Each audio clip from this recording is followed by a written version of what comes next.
When we think about the unique calling of the Jewish people, how they blessed the world by giving the word of God to the world, by blessing us with the Messiah, if we think about their priestly role, we need to ask ourselves the question, what significance does Israel have for the church today?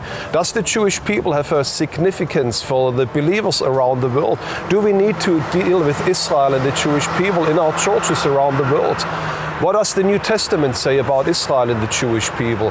Was it a subject for churches throughout the century?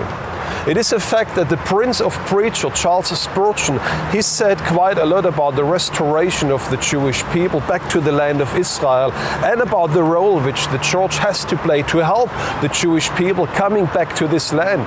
In a sermon in 1865 in the Metropolitan Tabernacle in London, he was referring to the prophecy of Zechariah chapter 12 verse 10, where the prophet speaks about the outpouring of the Spirit of grace and supplication on this very city, the city of Jerusalem, and he said the following. This prophecy, first of all, refers to the Jewish people, and I am happy that it confirms our hearts in the belief of the good which the Lord will do unto Israel.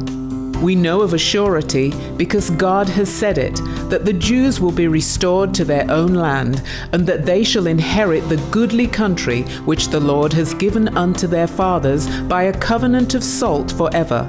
But better still, happy day when our Jewish brethren shall all be found worshipping before the Lord of hosts through their great high priest, who is a priest forever, after the order of Melchizedek.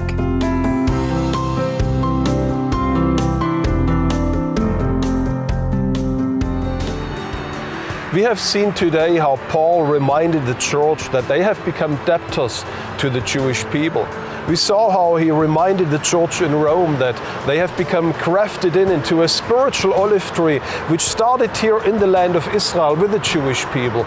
And also how he reminded the church that there is a calling upon the church to provoke the Jewish people to jealousy, to bless the Jewish people. And I want to challenge you today to think about your own life, how you have been blessed by Israel, what it means for you spiritually to have this rich foundation of a root system of Jewish writings, of a Jewish Messiah which blesses you so greatly.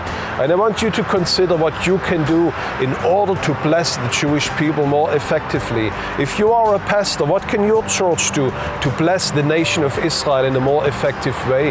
What can you do in order to stand with a nation which blessed the world in such a great way that they see the church today is standing with the Jewish people, they stand with Israel, and they are thankful for the blessing which came out of this very country here.